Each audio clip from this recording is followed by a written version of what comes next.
요한복음 15장 26절부터요 16장 15절까지 있네요. 본문은 26절 27절 정도인데 같이 한번 읽고요 같이 이제 참고하도록 할게요. 15장 16절 같이 읽어볼게요. 시작.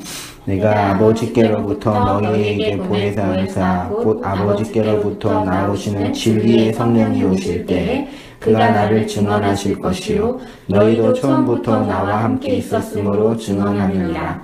지금 내가 나를 보내신 이에게로 가는데 너희 중에서 나더러 어디로 가는지 묻는 자가 없고 도리어 내가 이 말을 함으로 너희 마음에 근심이 가득하였도다. 그러나 내가 너희에게 실상을 말하노니 내가 떠나는 것이 너희에게 유익이라. 내가 떠나가지 아니하면 보혜사가 너희에게로 오지 아니할 것이요 가면 내가 그를 너희에게로 보내리니 그가 와서 죄에 대하여 의에 대하여 심판에 대하여 세상을 책망하시리라. 죄에 대하여 함은 그들이 나를 믿지 아니하며 의에 대하여 함은 내가 아버지께로 가니 너희가 다시 나를 보지 못하며 심판에 대하여 함은 이 세상 임금이 진노를 받았습니다. 내가 아직도 너희에게 이를 것이 많으나 지금은 너희가 감당하지 못하리라. 그러나 진리의 성령이 오시면 그가 너희를 모든 진리 가운데로 인도하시리니 그가 스스로 말하지 않고 오직 들은 것을 말하며 장래일을 너희에게 알리시리라. 그가 내 영광을 나타내리니 내 것을 가지고 너희에게 알리시겠습니다. 무릇 아버지께 있는 것은 다 내 것이라. 그러므로 내가 말하기를 그가 내 것을 가지고 너희에게 알리시라 하였노라. 아멘. 다락방 설교 19번째 시간이네요. 제목을 보혜사 진리의 성령이라는 제목으로요. 성령 하나님, 성령님 하면 어떤 게 느껴져요? 영적인 느낌이요. 영? 실체가 없고 영? 네, 무형의 존재. 그럼 홀령인가? 근데 그것도 아닌 것 같고 홀령과 다른 어떤 영? 약간 네, 그런 비슷한데 다른 느낌? 그런 부분. 그렇죠. 주의자매님은? 성령이요? 말. 성령은 말이다. 네. 근데 이제 성령, 그러니까 15, 16절도 쭉 이제 예수님께서 내가 간다.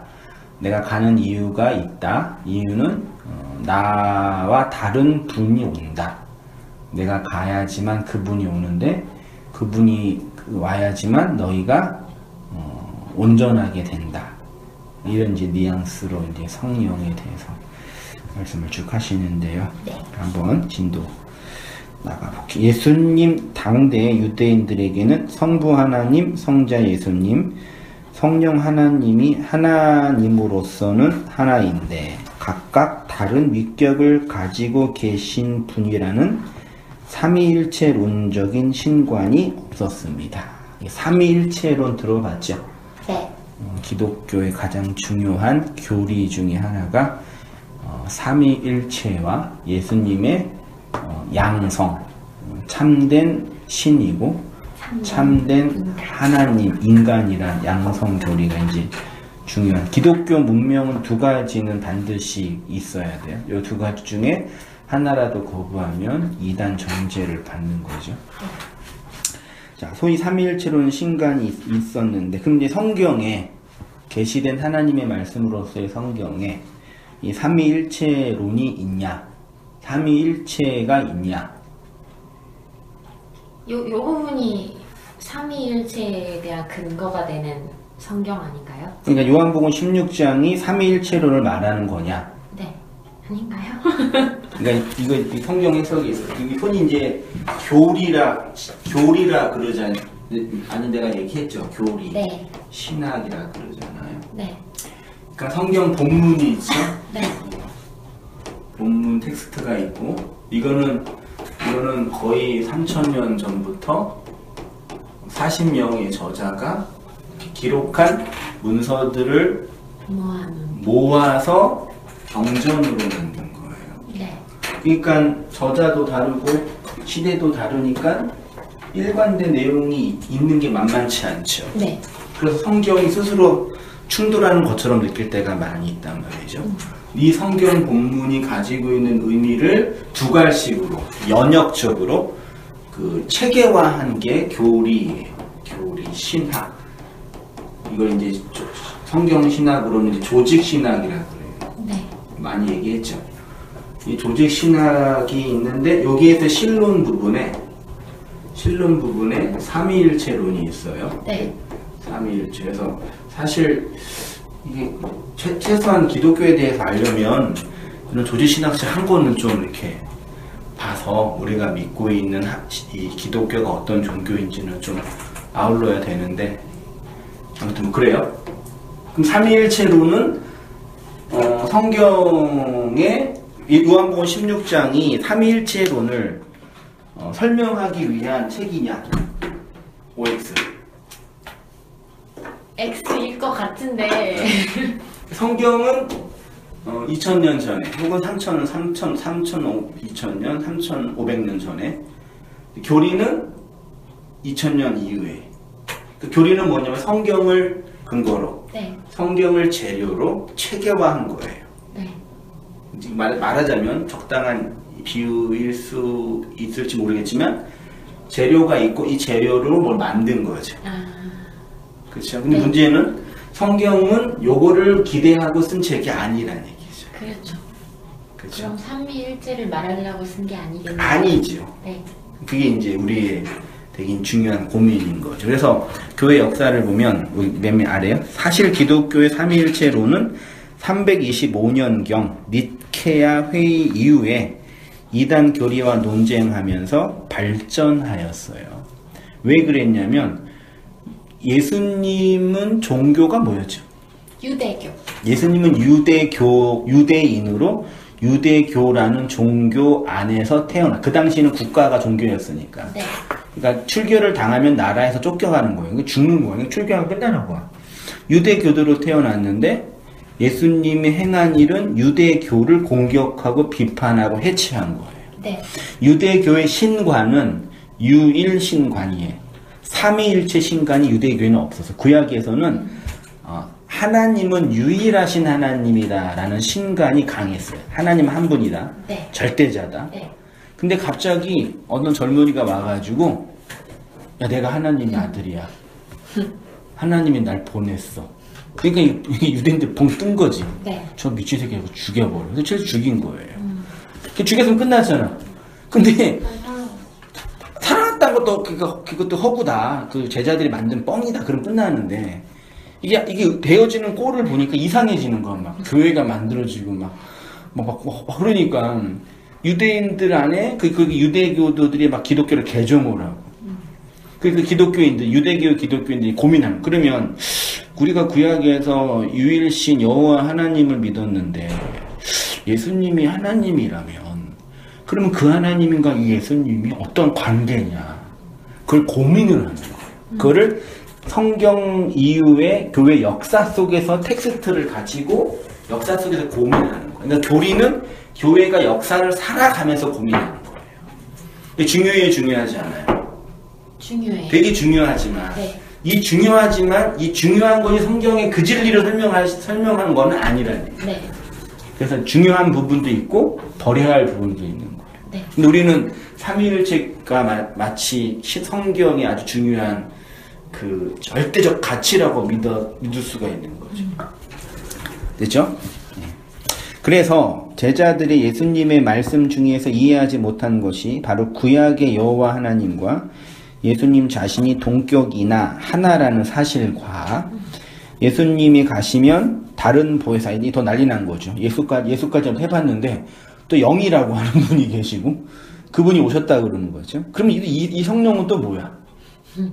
고민하는. 그래서 교회가 나누어진 이유 중에 하나가 1세기, 그러니까 1000년 이후에 10세기 이후에 동방 기독교와 서방 기독교로 나누어졌거든요. 동방과 서방이 나누어진 이유가 이 성령론 때문에 나누어진 거예요.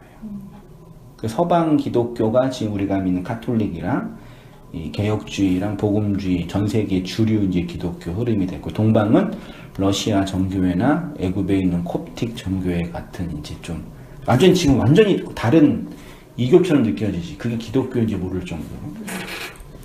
아무튼 그래서 교리 역사를 보면 재미있어요.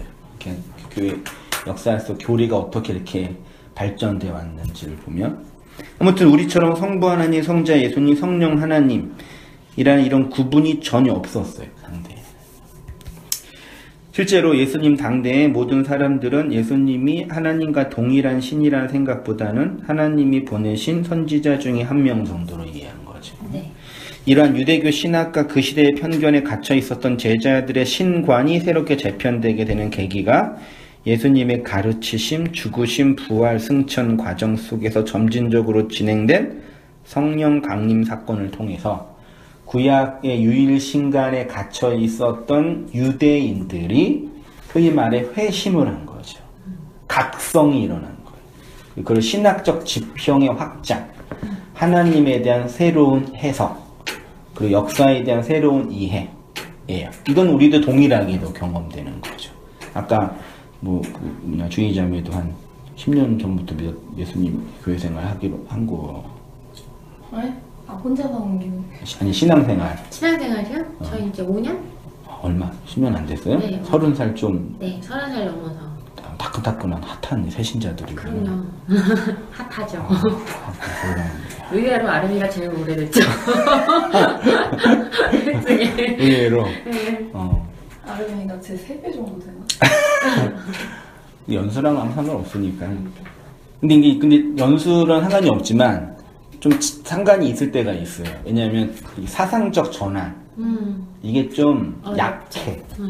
이렇게 소위 오래 안 믿는 사람들. 왜냐하면 이전에 이제 삶의 어떤 이 라인과 태도가 있기 때문에 전환 자체가 머리도 전환 잘 안 됐고 나의 이 삶의 패턴도 패턴이 전환이 하는 게 힘들겠죠. 네, 전환이 잘 안 되기 때문에 힘들거나 어려움이 있으면 급속히 이렇게 돌아가죠. 성향이나 구조 자체가. 외적으로 보면은요. 근데 그런 우리에게 이런 신학적인 전환이 일어나는 게 회심이라고 그러고 영적인 각성. 그러니까 계기는 있어. 아, 내가 내 인생을 이렇게 살면 안 되겠다.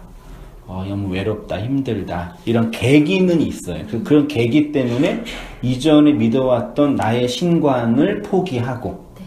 다른 신관을 받을 만한 그런 마음의 준비가 되는 거죠. 그렇죠. 근데 그거 가지고는 충분하지 않죠. 그런 마음의 상태 안에 진리가 들려서 진리로 새롭게 이렇게 재건되는 신학적 재건화가 필요한 거예요. 네.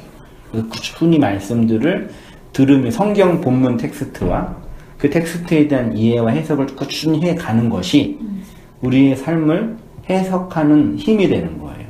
그러니까 막바로 어떤 정신적인 분석이나 내면이나 나의 어떤 현실적인 필요를 채우기 위한 방법으로 듣기 이전에 신학적, 성경적 체계화 작업이 필요한 거예요. 네. 그런 부분이. 그런 작업이 예수님의 가르치심, 죽으심, 부활, 승천을 이따가 성령 강림이라는 성령의 강림을 통해서 이전에 믿어왔던 것들이 완전히 무너지고 새롭게 재편되는 거죠. 그게 이제 우리의 영적인 각성과 변화라는 얘기예요. 그런 것이 있을 때만 진정한 의미에서의 그 신앙생활, 하나님의 말씀 생활을 진행해 갈 수 있다는 얘기죠. 자, 누구든지 그 시대에 태어나면 그 시대가 요구하는 시대적 요구에서 자유로울 수가 없습니다. 그래서 사상적으로 우리 모두는 그 시대의 아들이라고 합니다. 이런 것이 전통으로 문화로 시대 정신으로 고착화되어 거대한 문명이 됩니다. 그래서 어떤 사람도 그 거대한 시대의 문명을 거역할 수 없는 것입니다. 마치 홍수가 나서 큰 물줄기가 흘러가는 것과 같은 것입니다. 아무리 수영 잘해도 그 홍수에 빠지면 나와요, 못 나와요? 못 나와요. 발버둥 쳐도 못 나와요. 이 시대의 문명은 그런 힘이에요. 우리가 아무리 은혜 받고 뭘 해도 잘 안 변할 수밖에 없는 구조예요. 네. 이 끌려가요. 거기서 나올 수 있는 길은 뭐예요? 밖에서 끄집어 위에서 끈이 떨어져서 그걸 자꾸 올라가는 수밖에 없어요. 아무리 수영을 해도 그 홍수에는 안 되죠. 거대한 시대 문명을 거스리는 삶을 사는 건데 예수 믿는 거는 어떻게 그러한 삶이 가능하냐? 우리의 힘으로는 이 거대한 홍수를 거스릴 수가 없고요. 그 물속에 있으면 아무리 수영을 잘해도 휩쓸려 갈 수밖에 없습니다. 유일한 방법은 물 밖에서 줄이 떨어져 나를 낚아채야지만 그 물에서 나올 수 있는 겁니다. 그 줄이 바로 복음 진리, 하나님 말씀이다.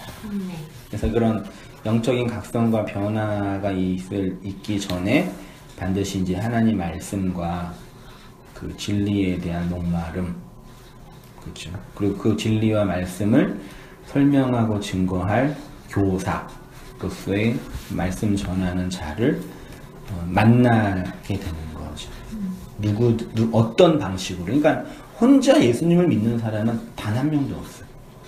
반드시 말씀을 전해 성경 본문과 이 본문에 대한 해석을 할 교사를 통해서 하나님이 해석이 돼요. 네.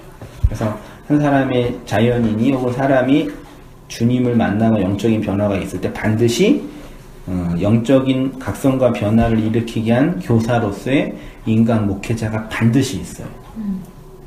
되게 중요한 하드거든요. 자, 성령 받는다는 거 3번 이거는 주의자님 먼저 읽어주세요. 모든 인간은 자신의 욕망과 자아의 생존과 확장을 위해서 살아갑니다. 그것은 시대정신 이전의 모든 생물의 본성입니다. 그런 우리에게 우리 밖에서 우리의 생물학적 본성과 다른 생명의 말씀이라는 내용으로 떨어져 이 시대와 인간의 본성과 다른 차원의 존재와 삶을 살아가게 하는 것입니다. 성경은 이러한 본질적이고 영적인 변화를 성령을 받는 것이라고 표현합니다. 성령 받는 거요. 오늘날 사람들이 오해하고 있는 것 중에 하나가 성령론입니다. 성령을 하나님이라고 생각하기보다 성령 충만, 들어봤죠?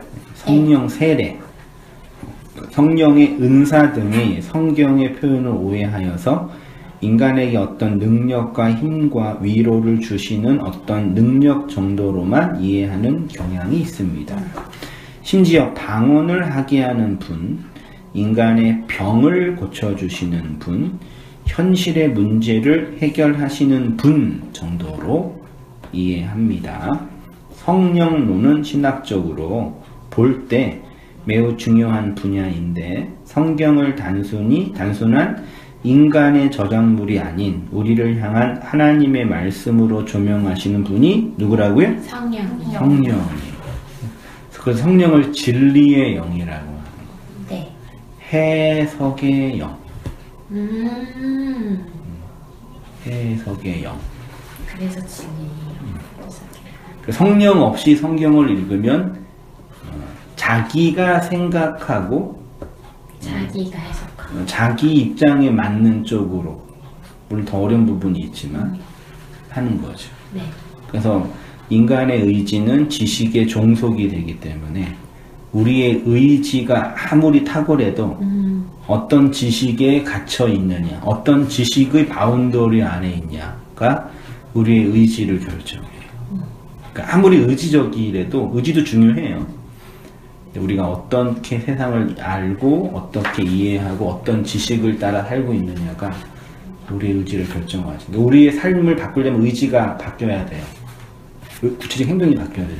네. 그러려면 그 의지를 조장하고 의지를 강력히 붙잡고 있는 지식체계 있죠. 네. 그게 새롭게 재편돼야 돼요. 그렇죠. 그래서 우리가 은혜를 받거나 구원을 받을 때 하나님 말씀으로서의 그 지식을 찾는 거예요. 그 지식 자체가 능력이 있기 이전에 의지를 이렇게 장악하는 힘이기 때문에. 그러니까 사람이 뭐 어떻게 알고 있냐, 뭘 알고 있냐, 그가 어떤 지식 범주 안에 해석되고 있냐가 그 사람의 삶을 결정하는 거예요. 되게 중요해요. 자, 구원론과 성령론, 교회론과 성령론 등도 마찬가지입니다. 인간의 구원은 성령의 적용 사역이며 교회는 성령 받은 사람들의 진리 안에서의 모임입니다. 그래서 영은 말이고 그래서 그 말을 받았으니 함께 모여 있는 한 성령의 공동체는 한 그 말을 함께 나누는 거죠. 네. 같은 말, 혹은 같은 말로 지향하도록 이끌어가는 거. 네. 다른 말을 하면 말이 안 통하죠. 같은 말을 먹고 같은 말을 하는. 그렇죠. 자, 그리스도를 증언하는 진리행 봐요. 요한복음 15장 26절 이하에서 말하는 성령은 한마디로 말하면 증언하시는 분. 성령은 예수 그리스도를 증언하는 분입니다. 진리의 성령이 오실 때 그가 나에 대해서 증언하죠. 그럼 누굴 증언했어요? 예수 그리스도를요. 자, 보세요. 그러면 예수님이 기독교의 가장 중요한 신학적 캐리그만은 예수 그리스도의 십자가니까. 네. 예수님 십자가에서 죽으셨죠? 믿으십니까? 예수를 믿으셔야 구원받습니다. 그렇죠? 네. 예수님 죽은 게 언제예요? 2000년. 시간적으로. 2000년 전. 지금 2000년 전이고. 2017년 전. 공간적으로. 이스라엘인가요? 네, 그렇죠. 네. 나의 시공간과 상관없는 사람이라. 근데 그 죽음이 나의 구원과 어떻게 관련돼 있냐? 성령으로. 그렇죠. 2000년에 죽은 그리스도의 십자가 사건이 성령이 나한테 내 역사 속에서 적용하는 거예요. 네. 그래서 이건 복음의 내용, 네. 복음의 적용. 네. 그 다음에 성부는 복음의 계획이라고. 계획, 복음의 내용, 복음의 적용. 성령 하나님. 그 적용은 말로 하니까. 네. 그 말하는 메신저가 필요한 거죠. 네. 전달자. 앙겔로스가 필요한, 천사가 필요한 거죠. 그렇죠? 그래서 반드시 그 일을 하는 천사로서의 교사가, 메신저가 나오는 거죠. 그러면 그럼 예수님이 제자들을 세상에 보냈다라는 것도 그 같은 얘기인 거네요, 다? 그렇죠. 보혜사 성령으로서의 어떤 예수를 증언하는 자로 보내는 거니까. 네. 메신저죠. 그리스도의 그 사역을. 보혜사 성령님이시네요. 막 그러면 사람들 오해해. 그렇지. 이단되는 거죠. 성령을 힘입어 진리를, 그리스도를 증언하는 메신저. 자, 그는 뭐 주의자에도 마찬가지. 자, 진리의 성령이 원어로 호푸뉴마, 호알레데이아예요. 호푸뉴마를 성령으로 번역을 했으니 이건 성은 거룩할 네. 거고 영은 귀신이 그런 영이니까 거룩한 영이잖아요. 네. 근데 원래 언어적이면 그냥 그 영이에요. 이미 해석된 번역인 거죠. 거룩이라는 개념을 종교성 집어넣은 거지. 네. 원래는 그 영, 호푸뉴마, 그 진리의 영이 오시면 육체로 오신 예수 그리스도의 실체를 증거하신다는 겁니다. 실체. 예수님이 친히 영을 말이라고 하셨으니까 그 진리의 말이 오면 예수를 증언한다는 것이고, 그 진리의 그 말이 곧 진리의 실체가 무엇인지 설명하고 드러내 보이는 말을 하는 것입니다. 그러면 여기서 이제 그러면 호알레테야, 그 진리가 뭐냐? 진리가 뭐예요? 진리요? 그 진리? 진리가 너희를 자유케 하리라 그랬잖아요. 네. 진리, 진실, 내용? 진리가 이제 뭐냐? 네. 그래서 이런 질문 많이 하죠. 네. 성경에도 이렇게 물어보는 사람이 있었어요. 요한복음 18장 37절. 한번 우리 한번 경희 좀 읽어주시고요. 빌라도가 이르되 그러면 네가 왕이 아니냐? 예수께서 대답하시되 네 말과 같이 내가 왕이니라. 내가 이를 위하여 태어났으며 이를 위하여 세상에 왔나니 곧 진리에 대하여 증언하려 함이로라. 무릇 진리에 속한 자는 내 음성을 듣느니라 하신대. 빌라도가 이르되 진리가 무엇이냐 하더라. 이 말을 하고 다시 유대인들에게 나가서 이르되 나는 그에게서 아무 죄도 찾지 못하였노라. 그렇죠. 진리에 속한 자는 뭐 한대요? 내 말, 내 음성. 이번 주에 내 음성에 대해서 하는데 말을 듣는다 그랬죠. 네. 그러니까 진리가 뭐냐라고 진리의 내용을 말하기 이전에 진리는 어떤 기능을 하는 거야. 네. 어떤 기능을 하냐? 내 음성을 듣게 하는 어떤 범주란 얘기예요. 진리에 속한 자는 내 음성 듣는다. 네. 됐죠? 네. 볼게요. 자, 참 재미있는 것은 진리가 무엇인지 물어보는 빌라도에게는 아무 말도 하지 않으셨다는 것입니다. 네. 그래도 많은 사람들은 그리스도를 찾습니다. 그런데 그 찾는 태도와 방식이 빌라도의 수준을 넘지 못하는 경우가 참 많습니다. 그게 뭔데? 한번 말해봐. 내가 한번 드러나 볼게. 이런 식으로 간을 보는 태도로 진리를 찾는 사람이 많습니다. 예수님은 그런 사람들에게 스스로 입을 닫으시죠. 가르쳐주지 않으셔. 네. 이게 진리의 은닉성, 하나님 나라의 은닉성이에요. 들리는 사람에게만 들리고 열려진 사람에게만 열려지는 거죠. 자, 진리 알레테이아. 알레테이아는 언어적으로 가리워져 있지 않음. 이게 진리래요. 보여지거나 지적된 것들의 상태나 사태의 진상. 알레테이아는 객관적인 사건의 진상을 의미하기도 하고 신화와 완전히 구별되는 역사적 실제 사건을 말하기도 하고 철학적으로 절대적 의미의 참된 것을 표현할 때 알레테이아라고 해요. 사용했어요. 네. 이렇게. 성경에서는 하나님의 원형, 하늘의 실체를 모형으로 설명한 모든 것들을 율법이라고 했는데 이 율법이라는 껍데기 안에 있는 원형의 실체를 알레테이아. 그럼 진리는 율법의 실체. 되냐? 하나 더 있는 분.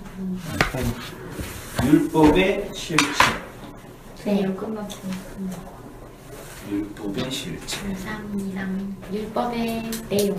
그러니까 진리가 따로 있고 율법이 따로 있는 게 아니라 율법이라는 내용이 진리인 거죠. 네. 그렇죠. 자, 그래 볼게요.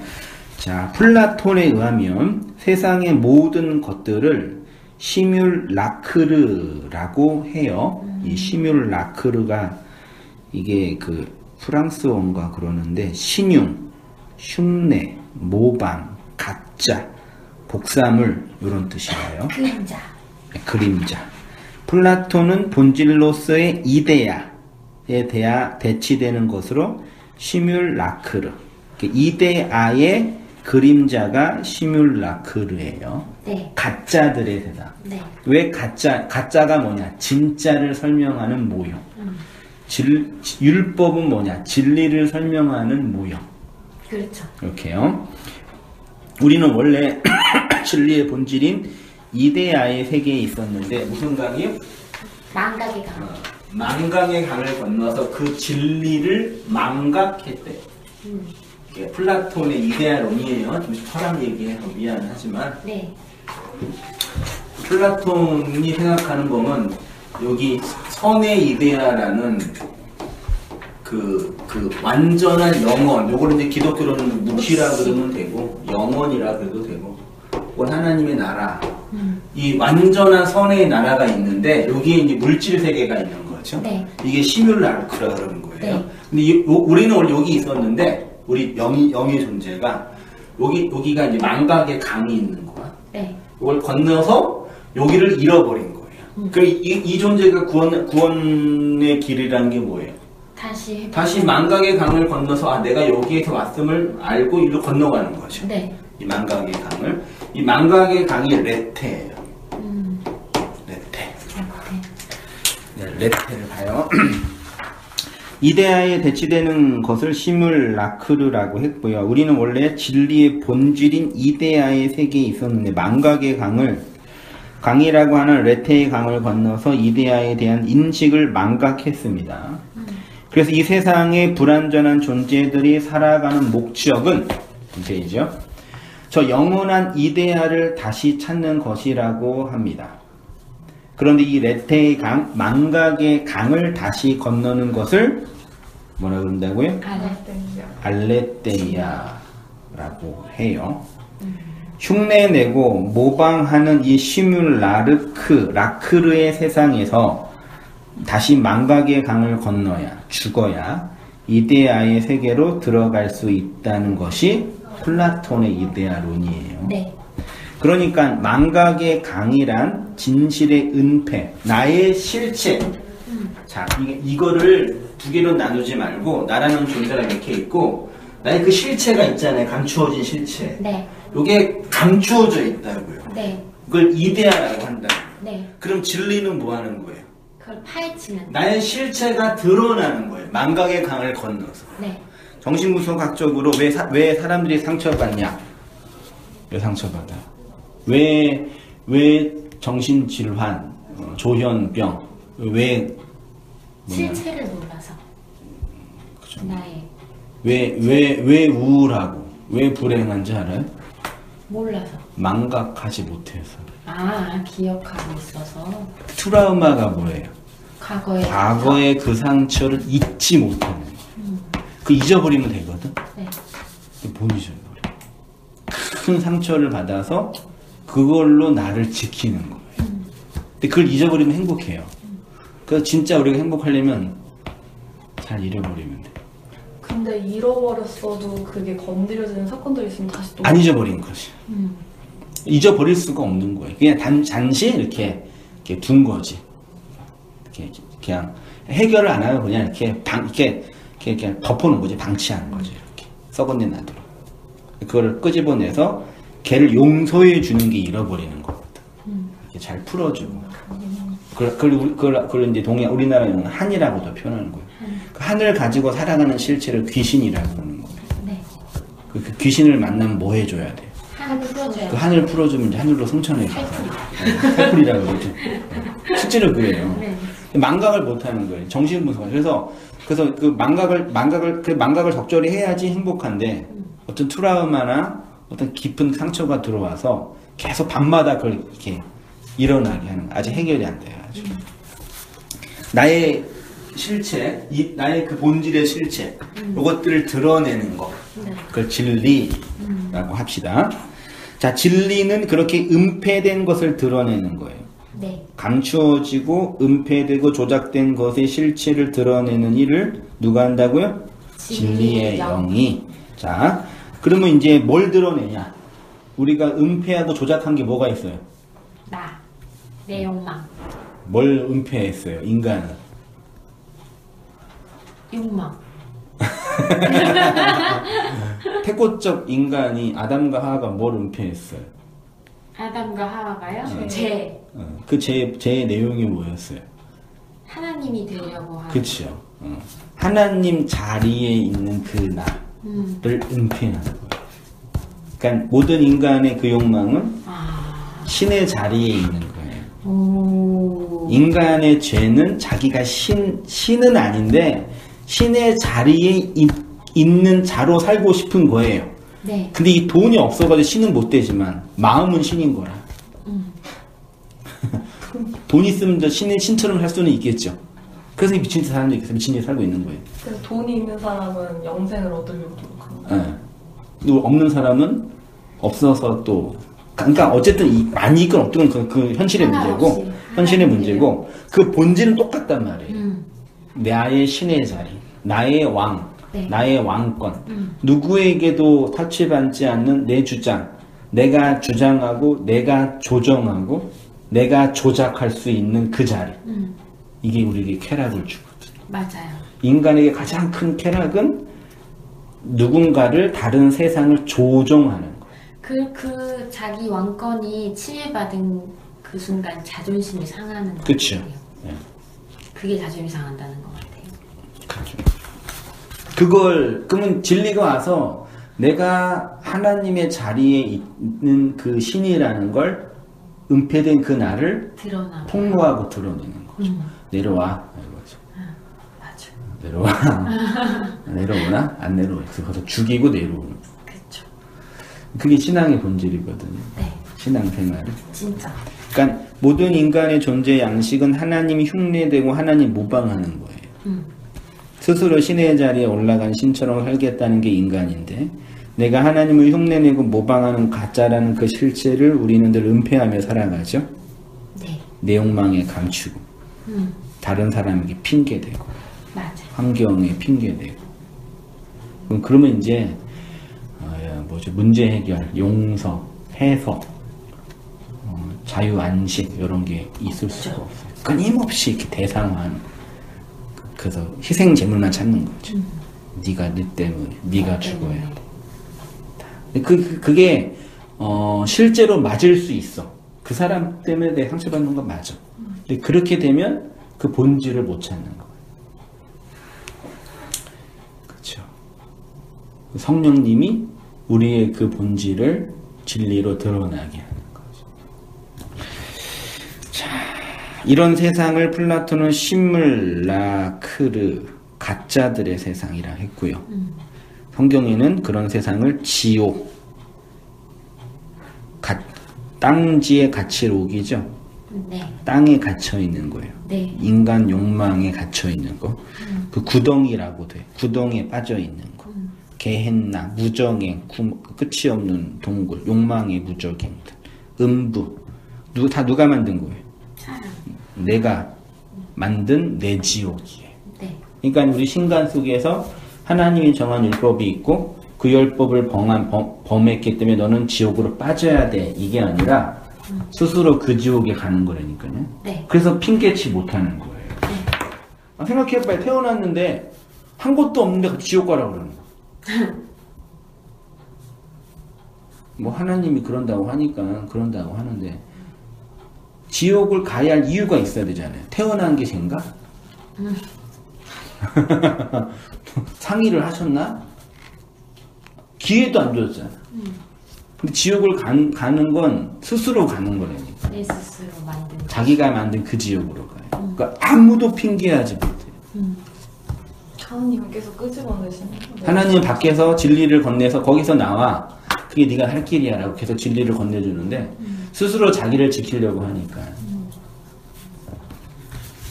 어떻게 보면 되게 복음은 심플하지. 그러면 뭐 결국은 하나지. 거기서 죽는 거지. 죽는다는 걸 이게 다 고행으로 이해하든지 자기가 포기 요 정도로만이에요. 맞아. 죽는다는 거 그런 거는 성경이 말하는 죽음이 아닌데 그 신의 자리에서 아각거리면서 나의 그 신됨을 지키고자 하는 그 나의 자리. 그래서 그 그림처럼 보여준 그 신됨의 포기가 이 땅에서의 사랑이라는 얘기죠. 그 대상을 내가 사랑하면 그 대상에게 나의 신권과 왕권을 기꺼이 내려놓는 거죠. 그래서 기본적으로 이렇게 연애하거나 결혼할 때는 그 사람이 너무 화려하기 때문에 하면 나중에 그 상처받아요. 왜요? 환상이 깨질 수도 있죠. 내가 바라는 그거는 내가 만든 거지 실제로 그 사람이 아닐 거일 수 있거든요. 내 욕망은 확장이 충족이 안 돼요. 내가 사랑하는 그 세상이어야 돼요. 네. 그래서 세상 말로 그걸 그보다 내가 더 많이 사랑할 때 결혼하라 이런 얘기 하는 거예요. 어렵다. 내가 기꺼이 내가 더 많이 사랑할 수 있는 표현상. 그를 위해서 나의 신권과 왕권을 내려놓을 수 있을 때. 근데 콩깍지가 쓰일 때 가능한 거예요. 그렇죠. 3개월. 그러니까 어느 순간 다시 나의 신권과 왕권을 챙길 텐데. 그래서 이제 30살 넘으면 이제 그 콩깍지가 안 지워지니까 이제 결혼 못하는 거지. 재는 거죠. 시장에 내놓은 상품처럼 결혼 못하는 거지. 물건 사는 것처럼 딱딱딱 고르고 이제 이 정도 선에서 했으니까 할 때. 그래도 상품이 중상이라 되니까 하지 이렇게 다 서로 이렇게 맞춰서 그냥 대충 비슷하게 비슷한 거 안에서 하는 거지. 현명한 것 같아요. 뭐 사는 거니까 살아야 되니까. 아니 그냥 혼자 살든가. 아니면 일찍 그냥 미쳐서 결혼하고. 네. 그거를 내려놓고 결혼을 똑같이 했다가 하고 몇 번 치고 그냥 하든지. 삶 속에는 항상 증거들이 있는 것 같아요. 네. 세상에 다 진리를 알 수 있는 내용을 다 기술할 수 있는. 진짜. 이게 너무 신기하다. 자, 그 스스로 만든 거에서 진리는 자 거기에서 나오세요. 그거예요. 그리스도가 죽었고 너 욕망을 실제로 보여줬으니까 거기에서 나오도록 이끄시는 거예요. 언약으로.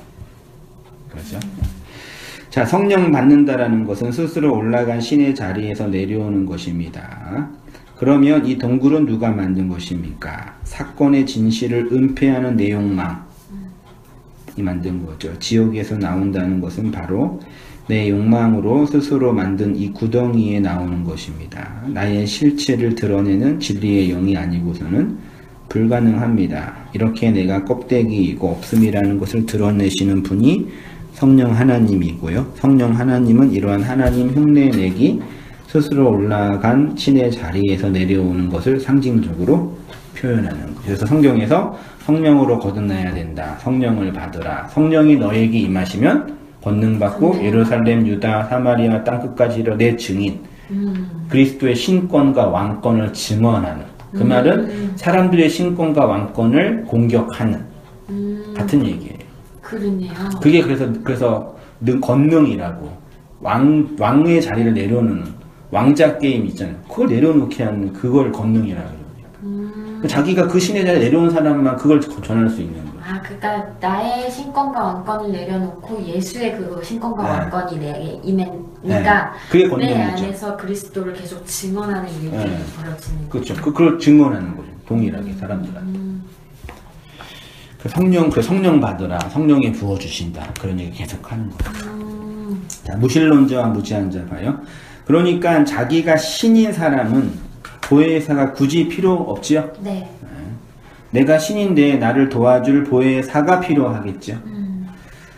성령이 무엇인지도 모르는 사람은 보혜사 운운하는 것은 그냥 내가 부릴 수 있는 어떤 능력, 그 귀신이다 이거죠. 뭐만 보인다면. 지금 터져. 왜요? 말투가 너무 구수해가지고. 구수해. 지금 당장 나에게 필요한 것은 돈 몇 푼으로 종교 행위 몇 개로 하나님을 이용하고 조종하겠다는 심보.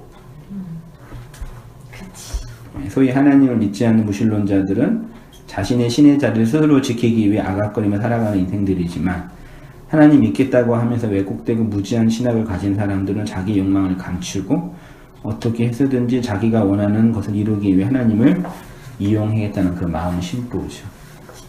이 성령님을 가지고 전에 교회에서 권능을 받아야 된다고. 그래야지 성령이 오신 거라고. 그래야 그 권능이 있어야 네. 증인이 될 수 있는 그 거. 권능의 내용은 그러니까 무슨 그런 거에 대해서 또 구체적으로 말을 안 해요. 그치. 자, 파라클레토스는 성경에서 요한복음과 요한서신에서만 나옵니다. 돕는 자, 중재자, 변호자, 위안자 이런 거고요. 지킬 보, 은혜해, 스승사, 한자를 그대로 음역하여 보혜사라고 한 거죠. 보혜사, 지키는. 인하고 은혜주고 가르치신다. 네, 파라클레토스는 파라칼레오 유래했대요. 파라칼레오는 파라 어디 곁에, 칼레오 부르다의 합성어, 자기 곁으로 부르다. 이게 파라칼레오고, 요게 동사로 위로하다, 혹은 간구하다, 혹은 권하다. 이것에 의인화된 지칭하는 사람 명사로서의 위로하는 자, 보혜사 이렇게 표현한 거예요. 자, 그래서 마태복음 5장 4절에 애통하는 자는 복이 있나니 그들이 뭘 받아요? 위로를 받죠. 네. 이 위로가 파라칼레오예요. 네. 위로하다. 네. 자, 다만 예수의 옷자락에라도 손을 대게 하시기를 간구. 이것도 파라칼레오예요. 파라클레토스의 동사형이에요. 제자들의 마음을 굳게 하여 이 믿음에 머물러 있으라 권하고. 이것도 파라칼레오예요. 자, 보세요. 파라클레토스 위로자와 파라칼레오 위로하다에서 위로라는 명사가 파라클레시스래요. 클레시스예요. 그래서 격려, 권면, 호소 이렇게 표현되어 있는데 이 파라클레시스가 구약으로 가면 나함이라는 명사라고 되어 있는데 이 나함이 위로라는 뜻이랍니다.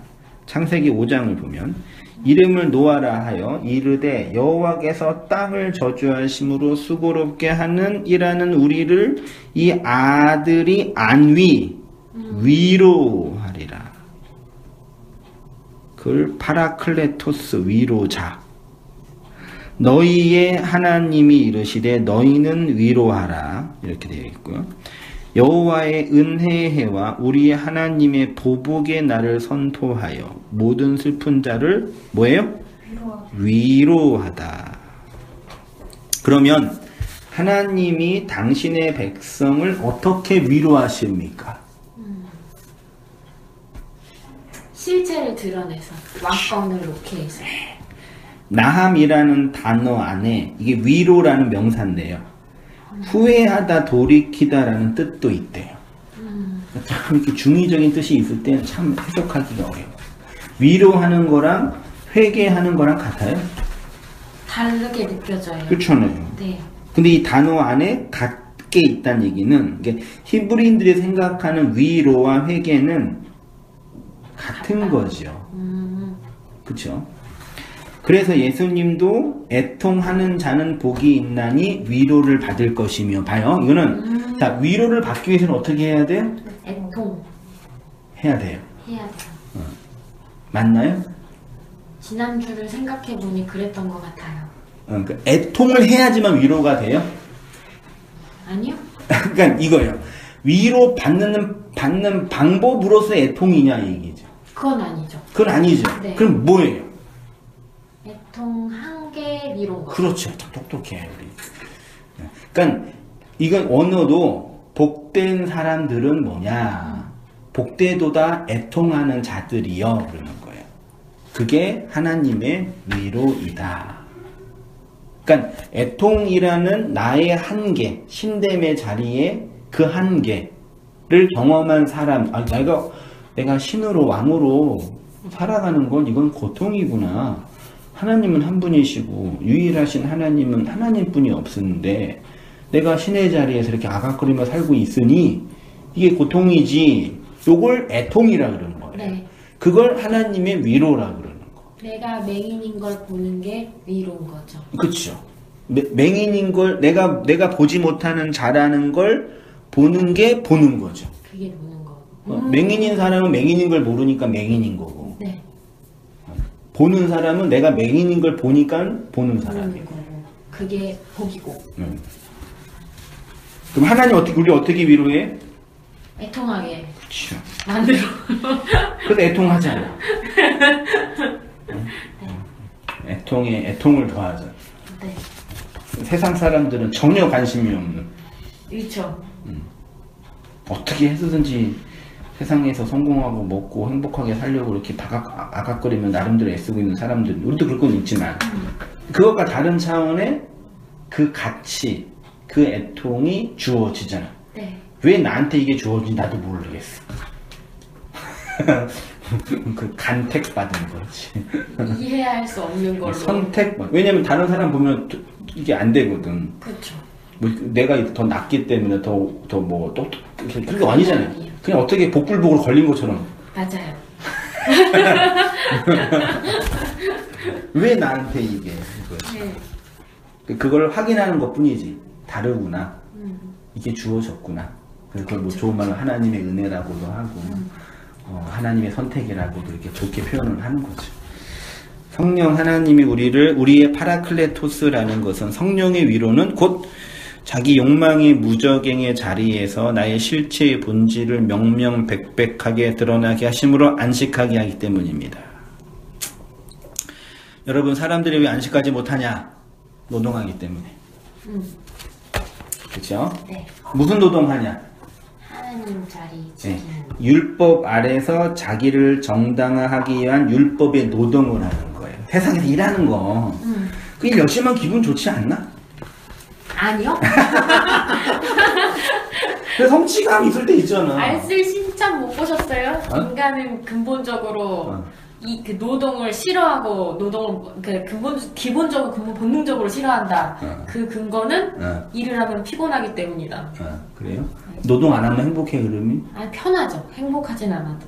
그 육체의 편함이지. 그치. 가치는 행복은 없죠. 네. 그 실제로 적당하게 노동을 하는 게 행복해요. 땀 흘리고. 귀찮음을 극복해. 내가 이렇게 의미 있고 유익 있는 가치들을. 적당한 노동은 집안일로도 충분히 할 수 있어요. 언니가 요즘 지쳤구나. 일하는 게 많이 이렇게 힘들어요. 진상들이 많이 있어요? 네. 거봐. 진상이 많이 있어요. 힘들어서 그런 거지. 신상도 많고.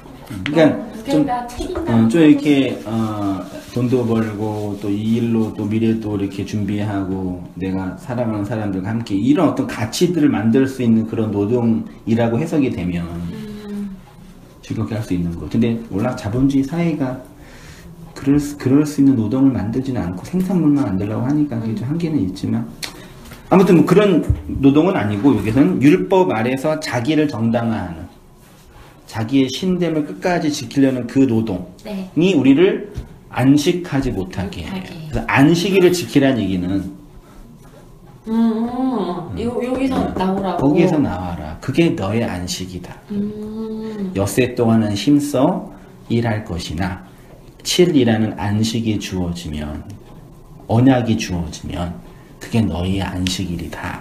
해. 오. 그래서 안식일을 지키는 삶이 되는 거죠. 오. 안식일을 지키라는 얘기는 일요일날 가서 예배드리라는 얘기가 아니라 안식으로 살라. 율법의 세상, 6일이라는 노동의 일을 하면서 하나님의 언약으로만 네가 안식할 수 있는 거다를 확인하잖아 우리. 근데 이게 이거 죽을 때까지 이거 되풀이하면서 살면서 그걸 바라보면서 폭로당하면서 살겠죠? 폭로와 안식이 함께 있는 거겠죠. 그쵸. 애통하는 벗겨짐과 위로다. 벗겨짐과 덧입혀짐. 그게 진짜 성도는 어떻게 보면 진짜 잘못 걸린 거네요. 그렇죠. 옛날에는 진짜. 그래서 지나가는 강아지 고양이가 부러운 거예요. 얼마나 쟤는 행복해. 무슨 고통이 있어. 그러니까. 생긴 대로 살고 본능대로 살고. 응? 진짜. 우리 인간 안 믿는 애들도. 걔네가 걔네예요. 걔네가 걔네라니까. 돈 있으면 즐겁고 없으면 불행하고 건강하면 행복하고 아프면 짜증나고. 단순하네. 또 그러고 살잖아요 다. 근데 성도는 그 인간의 본능 이상의 본능을 거스르면서 가는. 본능과 다른 차원의 그 이제 프로이드는 충동이라고 표현을 하긴 했는데 충동은 좀 부정적인 용어고 욕망도 그렇고 아무튼 본능과 다른 차원의 그 인간의 뭐라 그러지? 인간성이 아니라 자아의식, 자아의식을 신의식과 자아의식을 가지고 살아가는 거예요. 그래도 그것 자체가 또 안식과 위로가 되니까 그 기쁨으로 성도들이 또 사는 거죠. 그렇죠. 그렇지만 또 이렇게 강아지와 고양이가 도달할 수 없는 또 안식이 또 있잖아요. 또 그런 또 만족도 얻으면서도 살아가지만 또 그것도 있고 요것도 있고 그런 반복을 지속적으로 하면서 하나님을 알아가는 그 성도의 하나님의 영원한 세계. 마냥 인간이 왜 그냥 마냥 악하게 태어나서 그냥 아담과 하와의 그 죄 때문에 그렇게 생각했거든요. 네. 이제 알 것 같아요. 그게 아니구나. 그래서 아담 원망한 사람 많죠. 내가 왜 개가 뒤진 걸 내가 뒤집었어야 되냐. 그냥 그 개고양이 곤충 얼마나 좋아. 아니 태어나지 않았더라면 더 좋은 거지. 그렇죠. 그 잠몽스에 타르에 태어나지 않았으면 더 좋아할 뻔했다고. 맞죠. 왜 자꾸 아름이 생각나지? 아름이 그랬어요? 그 본능적으로 아는 거지. 왜 이걸 내가 태어나서 이렇게 인간으로서 하는 거죠.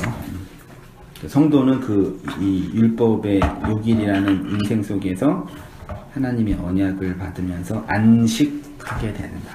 그래서 그 안식을 기억하려고 7이라는 인생 속에서 한 날을 정해 말씀을 상고하고 안식의 얘기를 나누고 그 시간을 정하고 장소를 정하고 날짜를 정해서 굳이 모여서 이렇게 말로 모이는 거죠.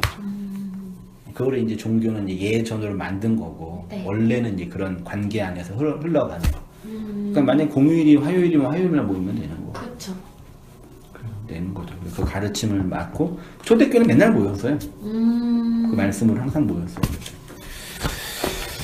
자, 7로 주어지는 안식이요. 지금 그 얘기한 거. 이렇듯 이 역사 속에서 살아가는 모든 행위가 율법의 행위이고 율법의 저주입니다. 내가 나를 증명하고 내가 나의 의를 입증하는 그 율법의 수고로 말미암아 인간은 안식하지 못하죠. 네. 그렇죠. 여기에서 나오는 게 안식이에요.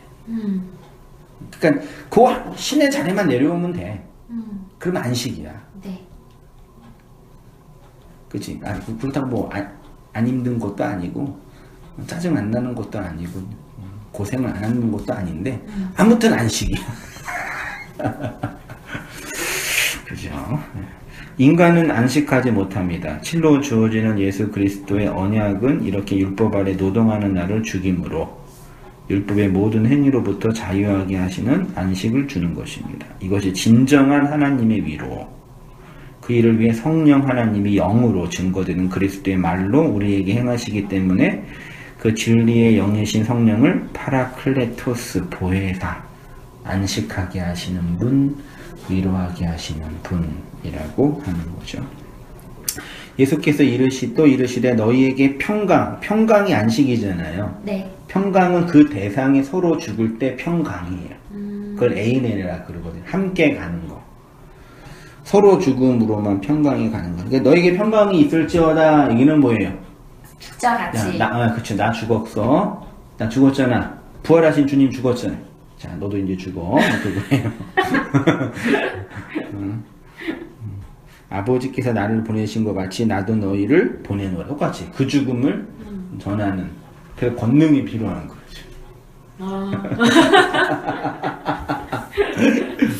막 성령의 능력으로 막 사람을 감동시키고는 그런 내가 억압이라 그랬잖아요.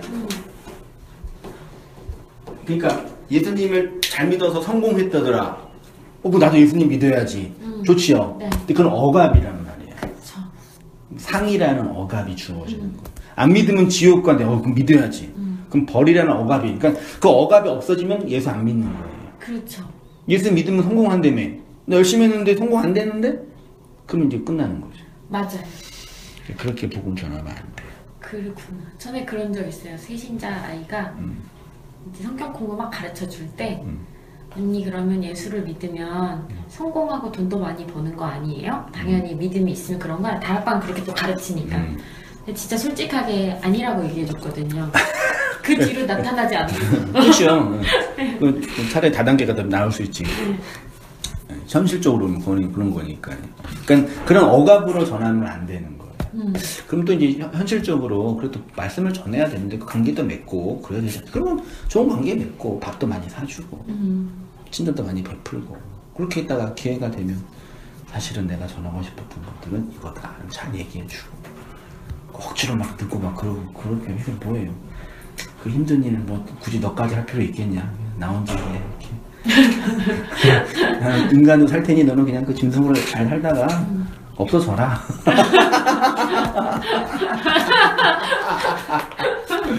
네가 만든 지옥 이 힘든 일을 뭐 굳이 100일 동안 쓴뿔 쓴 그 뭐냐 마늘이랑 그걸 먹냐. 동굴에서 호랑이랑 그 곰으로 살아. 호랑이 맞나? 맞아요. 호랑이 곰. 그렇게 이제 시크하게 그치만 또 이렇게 그 말씀이 필요한 영혼들에게 전달되는 거죠. 그러니까 나의 어떤 그 노력과 나의 어떤 그 상태로 전달되는 차원 이상의 초월적인 그 본질이 있는 걸 이 복음 안에는. 이거는 진짜로 노력한다고 들어지는 건 아니니까. 네, 그냥 간택받는 어떤 사람들에게는 들리는 거고 아닌 사람에게는 안 들리는 거고. 평강은 서로 죽음으로만 가능합니다. 그 죽음으로 하나님 하나 되어 생명되니 그래서 누구의 죄든지 사할 수 있게 됩니다. 그래서 이게 이제 복음을 전할 수 있는 그 사람의 그 죄, 악의 자리, 하나님 자리에서 용서하게 하는 그 능력이 주어지는 거죠. 그걸 자유하게 하는 어마어마한 복이죠. 사실은 조금 힘들고 어려운 게 있을 뿐이지 복인 거지. 자꾸 폭로당. 그래서 요즘에 힘든데도 힘이 나. 말씀을 못 들어서. 힘든데도 힘이 난다는 게 참 역설.